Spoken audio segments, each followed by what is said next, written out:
하나님 말씀 보겠습니다. 하나님 말씀 히브리서 11장 6절로 보겠습니다. 히브리서 11장 6절입니다.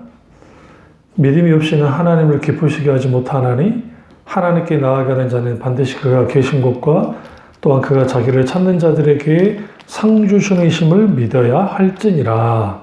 아멘. 말씀 제목은 믿음 실종이라는 제목으로 말씀을 나누도록 하겠습니다. 믿음 실종이라는 제목으로 말씀을 나누도록 하겠습니다.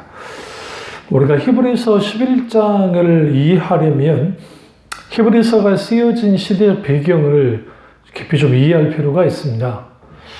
흔히 히브리서 11장을 믿음의 전당이라고 하는데 많은 분들이 좀 오해를 하고 있는 것 중에 하나가 뭐냐면 오늘 그 믿음으로 놀라운 하나님의 역사를 이루었다, 기적을 이루었다, 그런 식으로 많은 부분 이해하고 또 그런 식으로 이제 주로 설교가 되어지는데 사실 히브리서 11장은 무슨 믿음으로 어떤 기적을 일으켰다, 그런 것에 초점을 맞추고 있는 게 아니라 사실 히브리서 11장은 믿음으로 수많은 고난과 역경과 그리고 그 시대의 어떤 공격과 맞서 싸워서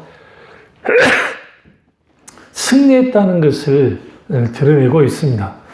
그래서 어떻게 그들의 믿음으로 이런 고난을 혹은 여러 수많은 상황을 어떻게 극복하고 이겨냈는지를 잘 드러내고 있는 게 히브리서 11장입니다. 그럴 수밖에 없는 것은 히브리서 기자가 히브리서 11장을 쓸 때의 그 배경이 사실 예수 그리스도를 믿는 그리스도인들이 핍박을 받고 고난을 받을 때 실질적으로 있었던 그런 상황을 배경으로 하고 있습니다. 그렇기 때문에 믿음의 선조들이 복음을 위해서 어떤 고난을 받았고 어떤 위험을 감수했는지를 분명하게 들여다보게 하고 그리고 거기에 그들이 공통적인 게 있었는데 그것이 뭐냐? 믿음을 따라서 혹은 믿음을 가지고 이 모든 것을 이겨냈음을 분명하게 말하고 있습니다.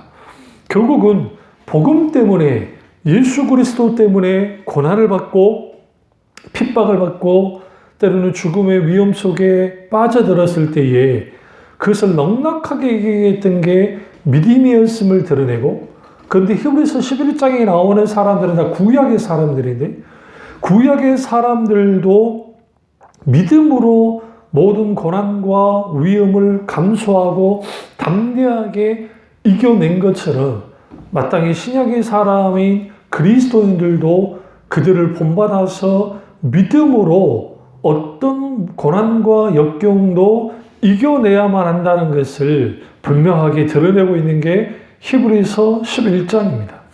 그래서 믿음이 말살당하고 믿음이 실종됐다라고 할 때에 이것은 고난이, 역경이 우리를 향한 핍박이 강하기 때문에 일어났다기보다는 믿음의 선조들의 정금 같은 믿음을 지키지 못하고 세상과 당당히 맞서 싸우지 않는 그런 신앙의 뒤로 물러남의 상태 속에서 이러한 일들이 일어나는 겁니다. 그래서 믿음은 명사가 아니라 동사적으로 쓰여졌는데 그래서 믿음이 없이는 하나님을 기쁘시게 하지 못하나니라고 하는 이 말씀을 통해서 우리의 삶 전체가 믿음에 의해서 살아가야 된다는 것을 분명하게 드러내고 있고, 그리고 하나님을 기쁘시게 하는 것은 곧 믿음을 갖고 있는 사람들임을 분명하게 드러내고 있습니다. 그래서 히브리서 11장에 믿음의 전당을 보면 믿음이 세상을 이기고 믿음이 때로는 나라를 이기고 믿음이 그들을 핍박하고 그리고 그들을 공격하는 원수의 진을 철저하게 깨뜨리고 이기겠다는 것을 분명하게 드러내고 있습니다. 그래서 심지어는 38절에 가로로 들어있지만 누군가 첨가했겠죠? 근데 이런 사람은 세상이 감당치 못하는 일이라 아마 필사적인 것 같은데 그런데 결국은 그 엄청난 핍박, 엄청난 그 고문, 그 죽임을 당할 수밖에 없는 그런 상황, 구표판과 환난과 학대받은 이런 것들을 믿음으로 온전히 이겨냈고 궁극적으로 세상이 감당하지 못하게 만들었다라는 겁니다. 여기에서 우리는 진짜 믿음은 세상을 압도하고 진짜 믿음은 그 삶을 변화시킬 뿐만 아니라 그리고 성경에서 말하는 그 믿음은 불패라는 거예요. 근데 그 믿음 불패가 분명하게 우리 가운데 있어야 되는데 그러나 신앙생활을 하다 보면 우리의 믿음이 믿음 불패가 아니라 믿음 실종 상태에 빠져가는 것을 보게 되어집니다. 핍박의 시대에도 배교자들이 나왔던 것은 사실이고 그럼에도 불구하고 믿음의 사람들이 그것을 이겨내면서 혹자 어떤 신학자들이나 역사학자들이 말한 것처럼 기독교는 핍박을 먹고 자랐다고 할 만큼 그 핍박을 통해서 오히려 믿음의 진수가 드러났었습니다. 그러나 오늘날 한국 사회에서 더 이상 내가 예수 믿고 그리고 교회를 다닌다고 해서 핍박받는 시대는 아닙니다. 물론 코로나19 때 정부가 방역이라는 명분을 가지고 교회의 예배와 교회의 모든 것들을 소위 마치 공산주의자들 하는 것처럼 그렇게 통제했던 것도 사실입니다. 왜 그러냐면 그러한 것들을 통해서 소위 이걸 정치 방역이라는 표현을 쓰는데 너무 극단적으로 말해서 막 그런 식으로 했다라고 하기도 그렇겠지만 그럼에도 불구하고 형평성에 어긋난 일들을 굉장히 했습니다. 그러나 그런 거 빼놓고는 물론 또 다른 어떤 그 기독교 세계관과 성경 말씀과 충돌하는 그러한 것들이 정부가 주장하고 끌고 나가는 것들이 충돌하는 것도 분명히 있긴 있습니다만은 그럼에도 불구하고 북한처럼 아니면 어떤 핍박받는 나라들처럼 실질적으로 그렇게 핍박을 받지는 않습니다. 그러다 보니 이제 신앙생활을 하면서 그 풍요롭게 되어지고 또 부족함이 없는 세대를 살다 보니 이제는 믿음으로 살아가야 된다는 그것이 크게 중요시 여기지 않게 되어졌고 또 믿음이 약해져가는 믿음이 마치 이제는 더 이상 흔적조차도 보이지 않는 만큼 이제는 시들시들해져 버린 시대가 되어버렸습니다. 왜 그럴까요?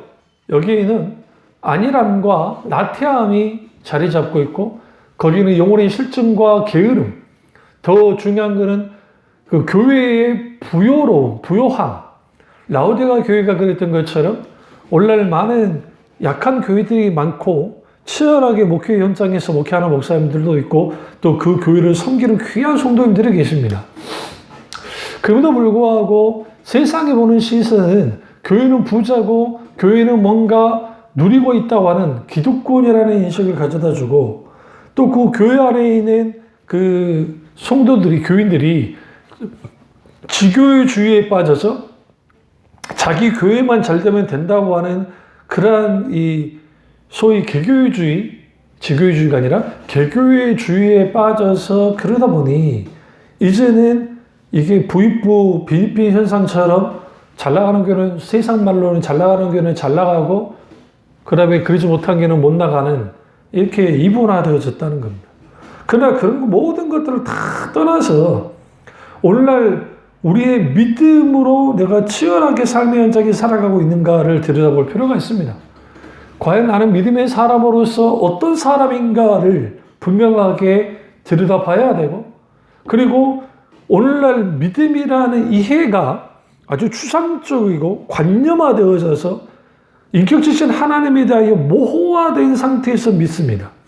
왜 그러냐면 자기 신념 틀을 가지고 내가 믿습니다 라고 하는 감정작용과 의지작용을 통해서 소위 하나님을 향하여 자기가 지식적인 동의를 했기 때문에 하나님을 믿는다고 생각하는 사람들이 있습니다. 그러나 믿음은 그렇게 해서 생겨나는 것이 아니라 믿음은 말씀에 대한 반응을 통해서 일어납니다. 그래서 믿음은 들으면서 나면 들으면 그리스도의 말씀으로 말미암다는 이 로마서 그 기자, 사도 바울이 말했던 거죠. 로마서에서 사도 바울이 말했던 것처럼 오늘날 우리는 그 믿음이 들으면서 나는 그 놀라운 그 믿음 가운데 우리가 온전하게 있어야 되는데 그 믿음이 땅에 떨어지는 일들이 벌어졌다는 거예요. 왜 그러냐면 일단은 하나님의 말씀에 이제는 과거에 비해서 귀담아 듣지 않고 말씀을 사모하지 않습니다. 한 귀로 듣고 한 귀로 흘러버립니다. 오늘날의 젊은 세대들은 오히려 교회에서의 목사님의 설교보다는 자기들 간의 그 친목 도모, 좋게 말하면 코이노니아, 교제하는 것, 그것이 중심이 된다고 말하기도 합니다. 그러나 여러분, 시대를 불변하고 하나님의 말씀이 삶의 현장에, 예배의 현장에 있는 그들의 말씀이 십자가의 복음이 신앙의 본질에 속한 설교들이 설교되어질 때에 거기에 성령께서 조명하시고 역사하시면 거기에 우리가 온전히 말씀을 붙들게 될 때, 말씀이 우리를 부딪힐 때, 말씀이 우리 가운데 강력하게 영향을 끼치기 시작할 때 거기로부터 믿음이, 강한 믿음이 일어나기 시작하는 거예요. 그런 의미에서 오늘날 믿음의 실종의 근본적인 원인은 뭐냐? 이제는 우리의 현실이 과거에 비해서 느슨해진 것은 사실이고 그 느슨해진 상태에서 신앙생활이라는 것이 믿음을 갖는다는 것이 이제는 개인의 자아 성취나 자기의 어떠한 복을 받는 정도의 수준으로서 일종의 수단으로서의 믿음, 수단으로서의 하나님을 믿기 때문에 그 믿음이라는 것은 자신의 어떤 감정이나 자신의 의지나 자신의 신념 상태에 따라서 움직여지는 이른바 성경에서 말하는 믿음이 아니라 그 세상에서 말하는 그런 식의 자기식의 믿음을 갖다 보니 어떤 조그마한 문제나 고난이나 역경이 다가와도 흔들려버리고 금방 넘어져 버리는 겁니다. 그래서 오늘날 말로만 신앙생활하는 사람들이 많다고 하는 것처럼 모든 것을 말로 하는 거예요. 그래서 그들이 이렇게 말 들어보면 정말 홀리한 것 같아. 말만 들어보면. 그러나 정작 삶 가운데 믿음의 열매가 맺어지지 않는 그런 일들이 벌어지는 겁니다. 그럼 왜 우리가 오늘날 우리의 믿음이 박물관에 전시되어져 있는 유물처럼 취급을 받고 또 믿음은 분명하게 가치가 있고 분명하게 믿음의 역사가 오늘날도 나타나고 있음에도 불구하고 마치 유리상자 안에 갇혀있는 관상용 물품이 되어져 버리는 그러한 믿음으로 전락하고 말았다는 거예요. 왜 그러면 이런 일들이 벌어졌을까요? 그 이유는 믿음이 관념화되고 화석화됐기 때문에 그렇습니다. 관념화됐다는 것은 내가 하나님을 믿는다 할 때에 머릿속에서만 신앙생활을 다 해버리는 거예요. 설교를 듣습니다. 성경 공부를 합니다. 그런데 정작 내 머릿속에는 알아요. 근데 놀라운 것은 내가 알기 때문에 내가 믿고 있고 믿고 있기 때문에 그것으로 나는 믿는 자가 되어버리는 거예요.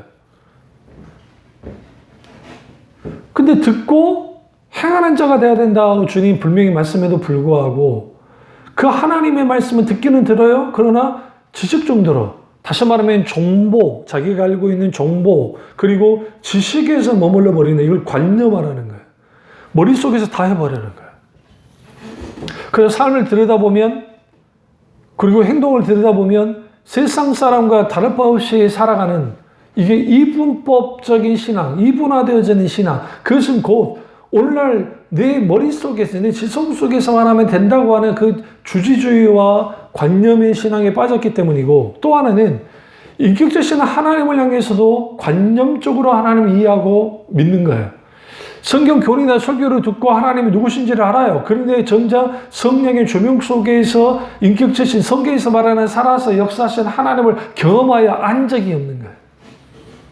그 하나님에 관해서는 알아요. 그것도 중요하죠. 그런데 하나님에 관해서는 아는데 정작 나에게 그 사실적으로 실질적으로 경험하여 알게 되어지는 하나님이 없다는 사실이에요. 근거가 많다는 거예요. 또 하나는 화석화되었다는 게 뭐냐면 우리가 그 어떤 그 동이 흙 같은 게 돌이 풍화작용에 의해서 이제 푸석푸석하게 되는 거예요. 겉보기는 돌인데 딱 만지면 탁 부서지는 것처럼 전혀 그 가치도 없고 쓸모도 없는 그런 식의 믿음이 되어버린 거예요. 그러니까 내가 평상시 큰 문제가 없을 때 그냥 그럴 때는 내가 믿음 생활 참 잘한 것처럼 그렇게 여겨지다가 어떤 혼란이나 핍박이나 고난이나 역경이 다가오면 금방 무너져 버리는, 금방 거기에 이제 뭐라 합니까? 하나님에 대한 원망과 불평을 하는, 또 내가 믿고 있는 하나님 그 존재, 정말 하나님은 살아계시기라 하는 건가? 라고 하는, 이렇게 막 흔들려 버리는 거예요. 그러니까 이런 어려움이 닥치면 이제는 자신의 생각과 자기의 계산기를 탁 두드려 가면서 어떻게 해봐요?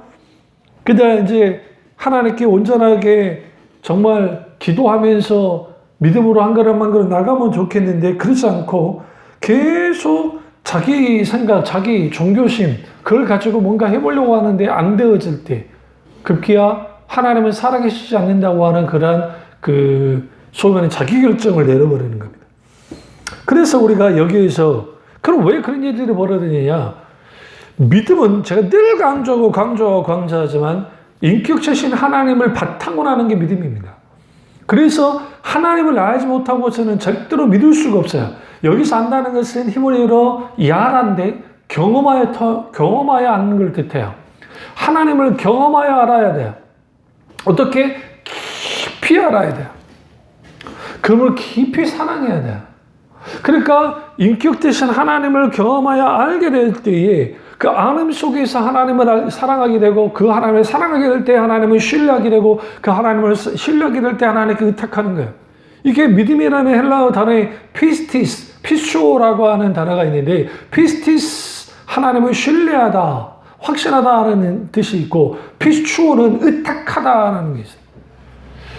결국은 성령의 조명 가운데, 성령의 역사 가운데 인격체신 하나님을 경험하게 될 때, 그분을 만나게 될 때, 그걸 하나님의 말씀을 통해서 만나고, 기도 가운데 놀랍게 만나고, 찬양을 통해 만나든, 삶의 현장에서 기타 다양한 성령의 역사와 하나님의 역사 속에서 하나님을 만나게 될 때, 거기에 믿음을 갖게 되어지는데, 그것은 단순히 나의 종교적인 경험이나, 단순히 자기의 종교적인 깨달음으로서 단순히 그걸 바탕으로 하는 게 아니라, 인격체신 하나님,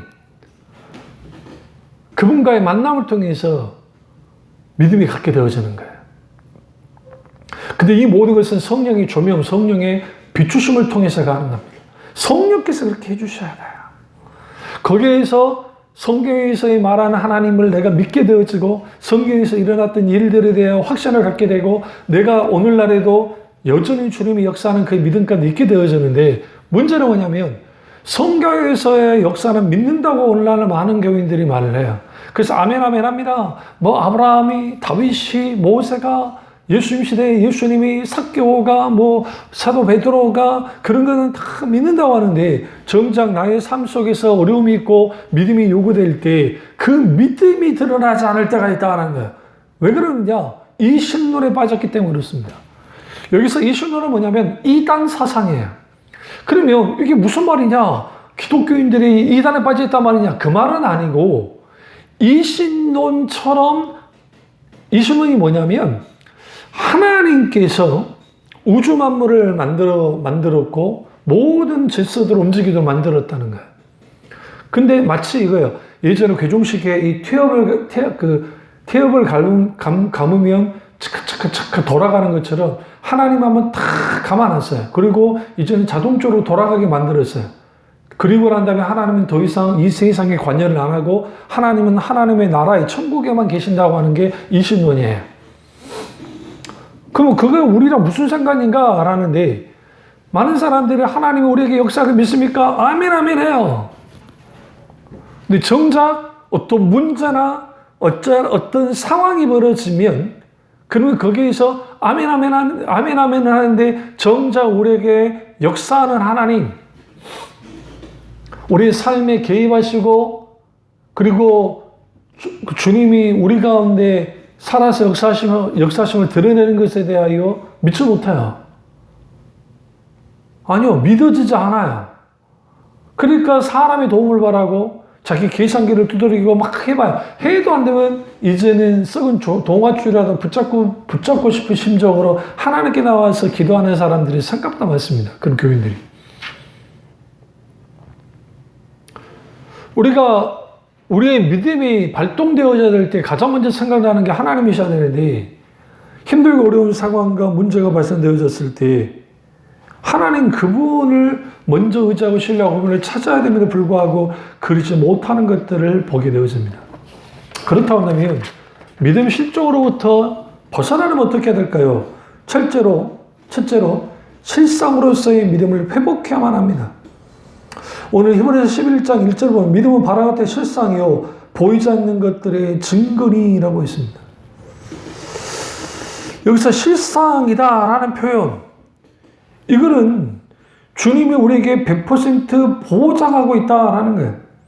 믿음은 단순히 허상을 쫓는 게 아니라 실상으로서의 믿음을 말합니다. 실제로서의 믿음을 말합니다. 그런데 바라는 것은 내 손에 잡히지 않죠. 아직 보이질 않아요. 그런데 그 바라는데, 믿음의 사람들이 바라는데 정확히 무엇을 바라느냐? 하나님의 약속을 바라봤다는 거예요. 하나님의 약속을 붙들었다는 거예요. 아직 하나님의 약속이 이루어지지 않았지만 믿음의 눈으로 바라보게 하는 그것이 믿음이고 그것이 실상으로서 나타난다는 겁니다. 그래서 하나님이 우리에게 요구하시는 믿음은 실상으로서의 믿음이에요. 주님의 말씀을 믿으라 라고 하는, 그러니까 많은 사람들이 비웃음만큼의 그런 상황과 환경이 벌어져도 여전히 주님이 하신다고 하면 주님이 하시는 건데, 우리는 어떤 누군가의 말에, 전문가의 말에, 의사의 말에, 어떤 사람의 말에 그냥 이렇게 좌우하고 저렇게 좌우될 때가 많아요. 그래서 요한복음 11장 38절과 39절에 보시면 우리가 이 나사로의 그 무덤에서 돌을 굴리는 일이 벌어지는데, 이때 예수님이 이렇게 말해요. 이에 예수께서 다시 속으로 비통히 여기시며 무덤에 가시니 무덤이 굴이라 돌로 막혔거늘 예수께서 이르시되 돌을 옮겨놓으라 라고 합니다. 그때 마르다의 반응이 뭐였냐면, 이제는 죽은 지 나흘 자가 돼서 냄새가 납니다. 예수님, 그러 하지 마세요. 오히려 정결법에 의해서 부족이 되십니다. 그리고 연락하지 않으셔야 됩니다. 뭐 하려고 그런 일을 하십니까? 라고 그렇게 반응했어요. 이게 마르다의 현실이었습니다.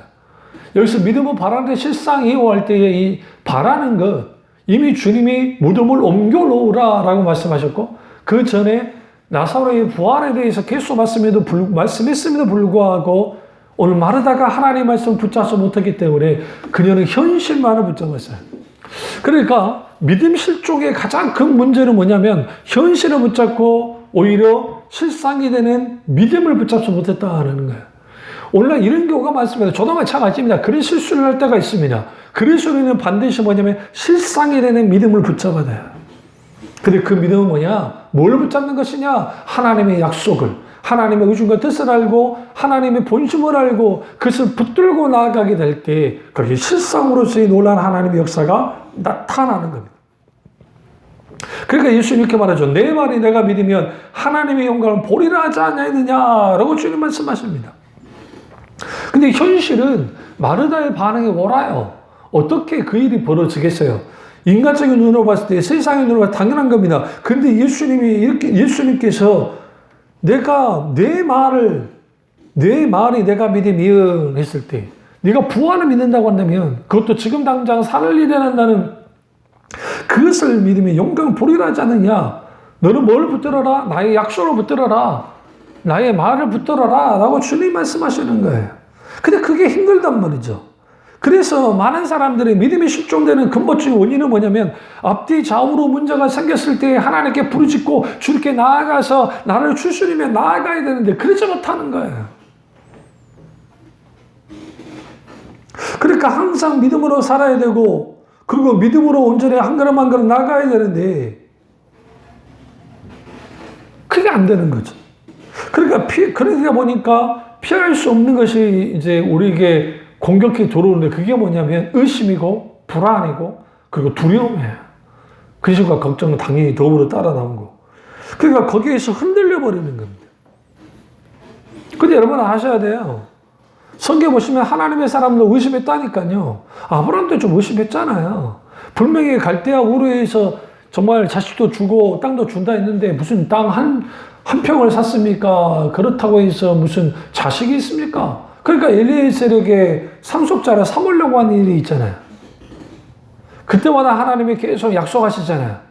약속하시고 약속합니다. 그럼 왜 그 약속이 딜레이 됐을까요?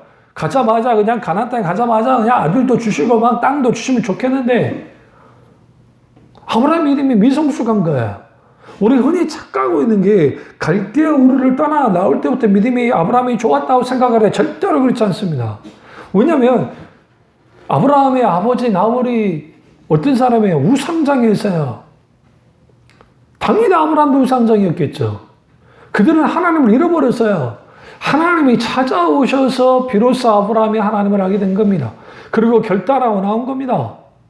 그리고 거기에서 이제 그 믿음의 조상 아브라함의 믿음의 길을 가기 시작하는데 의심과 약속 사이에서 계속 왔다 갔다 하는, 그러니까 성경에 계속 하나님이 약속하는 장면들이 왜 계속 나오게 했어요? 아브라함이 믿음이 흔들릴 때가 있었거든요. 그렇습니다. 저나 여러분이나 신앙생활 하다 보면 흔들릴 때가 있어요. 그거는 자연스러운 거예요. 어떤 면에서. 왜? 인간은 그만큼 연약하니까. 근데 그 흔들릴 때에 우리가 어떻게 해야 그 약속을 붙드는 거야. 그 약속을 붙들 때에 거기에 실상으로서의 믿음의 역사가 나타나는 거예요.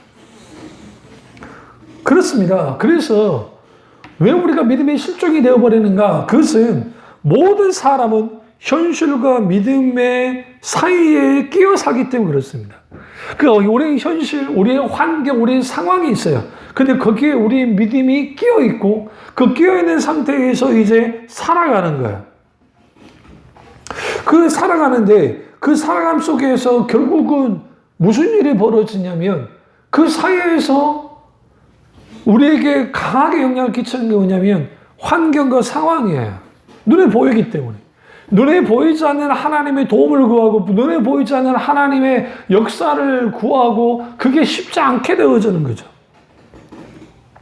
그래서 매일매일 우리에게 요구되는 것은 어제 내게 엄청난 믿음의 역사, 믿음의 승리가 있었다고 해서 오늘 자동적으로 그 믿음의 승리가 보장되는 게 아니라 어제의 믿음은 어제의 믿음이 요구되어지고 오늘의 믿음은 오늘의 믿음이 요구되어지고 내일은 내일의 믿음이 요구되어져요. 그렇다고 한다면 우리는 현실과 믿음의 실상을 분별할 줄 알아야 돼요. 세상에 안 믿는 사람은 현실만 해줬지만 보이는 거, 듣는 거, 만지는 거, 체험하는 걸 쫓아 삽니다. 그러나 믿음의 사람들은 현실을 초월해서 하나님의 실상을 보고 믿음으로 나아가는 자들이에요. 그렇다고 해서 하나님의 사람들의 현실을 무시한 게 아닙니다. 현실을 무시하는 신앙은 열광주의나 소위 말하는 잘못된 극단주의적인 신앙에 빠질 수 있습니다. 현실은 분명하게 인식하는 게 중요합니다. 그러나 현실을 인식하되 믿음의 안목으로 보면서 보는 거예요. 믿음의 안목으로 보게 될 때에 하나님 그분에 대한 신뢰를 하게 되고 현실을 묶이지 않고 오직 믿음으로 나아가기 시작하고 그리고 그 믿음의 현실을 바꾸고 믿음의 현실을 끌고 나가고 믿음으로 하나님의 놀라운 역사가 나타나는 겁니다. 그래서 우리에게 필요한 게 뭐냐? 우리는 철저하게 실상으로서의 믿음이 회복돼야 믿음 실종으로부터 벗어날 수 있습니다. 두 번째는 하나님의 믿음을 회복해야 됩니다. 믿음은 자기 신념이 아닙니다. 믿음은 하나님이 주시는, 하나님께서 주시는 것이고 선물로서 주시는 것이고 그리고 우리가 가져야 될 믿음은 하나님의 믿음입니다. 우리 마가복음 11장 22절 가보시죠. 마가복음 11장 22절 가보시면 우리가 너무나 잘 아는 말씀이에요. 마가복음 11장 22절에 있는 이 말씀을 보시면 이렇게 예수께서 그들에게 대답하여 이르시되 하나님을 믿으라 라고 말하고 있습니다. 여기에서 이거는 이제 예수님이 그 파게라고 하는 무화과 나무 첫 열매를 맺을 때 그것과 관련된 이제 말씀인데 근데 무화과 나무가 아직 여름이 되지 않았고 무화과 시즌은 아닌데 잎사귀가 푸르렀어요. 그러니까 예수님이 가시다가 제자들도 그렇고 예수님도 이제 시장하시니까 딱 갔더니 잎사귀만 무성하고 열매가 하나도 없는 것을 보시고 주님이 무화과나무에 저주를 하십니다. 여기 이제 오해하지 마셔야 됩니다. 제가 이 설교도 했으니까 이제 아시겠지만, 무화과는 기본적으로 열매가 맺고 난 다음에 그 다음에 이제 잎사귀가 자라나는 겁니다. 그러니까 먼저 열매가 맺는 거예요. 그런데 여기서 지금 이 예수님이 저주하신 무화과 나무는 이제 잎사귀만 무성하고 열매가 아예 없다는 것은, 이거는 이제 그 첫 열매, 이스라엘은 무화과를 총 6번 이제 수확을 할 수가 있는데, 그 파게라고 하는 첫 열매, 그리고 이제 5번의 수확을 합니다. 그러니까 이 나무는 이제 애초당초 열매를 맺지 못하는 나무인 거예요. 그걸 보시고 예수님께서 저주하시고, 그리고 여기 이중적 의미가 있다고 말씀드렸어요. 실제적으로 저주하심을 통해서 이제는 바리새인과 종교 지도자들과 열매 맺지 못하는 자들을 향한 그들의 심판에 대하여 주님이 이제 이 기적을 통해서 보여주시고, 또 다른 경고는 예수님의 제자들이라 할지라도, 또 예수님을 따르는 사람이라 할지라도 열매 있는 자가 된다는 것을 분명하게 말씀하고 있는 거예요. 그것처럼 결국은 여기 그리고 쉬고 난 다음에 주님이 하신 게 하나님을 믿으라 라고 말씀하신 거예요. 그러니까 한글 번역으로 보면 하나님을 믿으라. 하나님을 믿으면 이제 이 산을 들어 저 산에, 저 바다에 던질 수 있는 믿음을 갖는가 보다 라고 생각하지만, 헬라어 원전도 그렇고 또 NIV 성경이나 근데 보시면, 특히 NIV 성경에는 have faith in God이라고 되어 있어요. 이 말은 무슨 말이냐면 하나님의 믿음을 가져라, 혹은 하나님의 믿음을 소유하라 라고 되어 있습니다. 우리가 가져야 될 것은 하나님의 믿음이에요. 믿음의 수요자가 누구냐? 하나님이십니다. 믿음을 주신 분이 하나님이에요. 믿음의 역사도 하나님께부터 주어집니다. 우리가 믿어야 될 대상이 누굽니까? 하나님입니다. 다시 말하면 믿어야 될 대상도 하나님이시고, 믿음을 주시는 분도 하나님이시고, 믿음의 역사도 하나님을 통해서 되어져요. 그러니까 종교적인 신념에 의해서 그것이 믿음이 아니에요. 성경에서 말하는 인격적 하나님을 바탕으로 하는 믿음이 성경에서 말하는 믿음이에요. 신념적인 믿음은 자신에게부터 와요. 그러니까 자기 상태에 따라서 믿음이 다 달라져 버려요.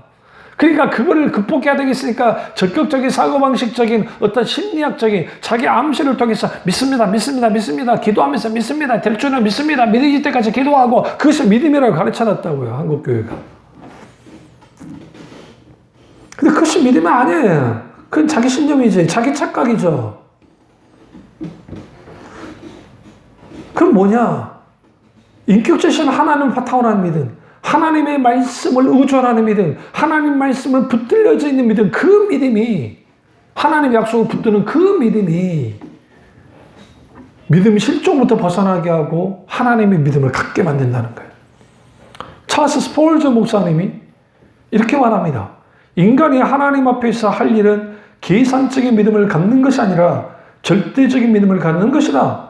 계산은 내가 아니라 하나님이 하신다 했어요. 그렇습니다. 우리의 계산기를 두드리는 것은 내 몫이 아니라 하나님의 계산하세요. 우리가 할 일은 뭐냐면 하나님을 믿는 겁니다. 우리가 무엇이든지 머리로서 내가 생각으로서 될까 말까만 계산을 해요. 근데 성경은 그게 믿음이 아니라고 말해요. 그 몫은 하나님의 몫이고, 우리가 할 일은 하나님만을 신뢰하고 하나님의 믿음을 갖는 거예요. 토마스 왓슨이, 청교도인 토마스 왓슨이 이렇게 말합니다. 이성이 걸어갈 수 없는 것에도 믿음은 헤엄칠 수 있다라고 말합니다. 위대한 그업이었던 토토얄면서 이렇게 말합니다. 불합리한 거로 나는 믿는다라고 했어요. 우리가 믿음을 이론적으로 설명할 수 없어요. 합리적으로 믿음을 깨달을 수도 없습니다. 믿음은 하나님을 통해서 주어지고, 믿음은 성령을 통해서 믿어지기 때문에 성령이 우리 마음속에 믿음을 부어주시고 그때 믿게 되어져요. 그래서 우리가 일반적으로 우리가 성경 읽을 때 우리 말씀에 깨달음을 주시긴 하지만, 성령님이 그 말씀 특별히 내 마음속에 깨닫게 하시고 기쁨, 감동을 주기 시작할 때 그 말씀 우리에게 큰 믿음으로 만들어주는 거예요. 만들어줘요. 설교를 들을 때도 마찬가지, 그 말씀에 성령이 붙들리고 성령이 조명할 때 거기에 강력한 믿음이 일어나는 겁니다. 제가 사랑하는 파스칼이 이렇게 말합니다. 하나님은 철학자의 하나님이 아니요 과학자의 하나님도 아니라 하나님은 성경에서 가르치는 대로 믿는 자의 하나님이다. 신앙은 인간의 이성을 십자가에 못 박는 것이다 라고 했습니다. 그렇습니다. 결국은 우리가 철저하게 믿음이 합리적인 생각에 기초한 것이 아니라 말씀에 기초하는 거예요. 그래서 믿음은 감각에 의지하지 않아요. 감정에 의지하지 않아요. 감정에 휘둘리지 않아요. 철저하게 믿음은 하나님의 말씀을 의존해요. 하나님의 기적을, 하나님의 놀라운 역사를, 하나님의 살아계심을 우리가 온전하게 경험하기 위해서는 하나님의 믿음을 가져야 돼요. 왜? 하나님이 그러한 분이기 때문에. 그래서 하나님의 믿음을 얻기 위해서는 성경을 읽고 묵상하고 또 기도하거나 그때의 성령께서 우리 가운데 조명하실 때 그 하나님의 말씀이 우리 가운데 강하게 역사하고 우리 가운데 부딪혀질 때에 그 하나님의 믿음을 갖게 되어져요. 하나님의 믿음이 들어오면 세상 사람들이 이해할 수 없고 계산할 수 없는 놀라운 일들이 일어나기 시작합니다. 상상을 초월한 일들이 일어나기도 합니다.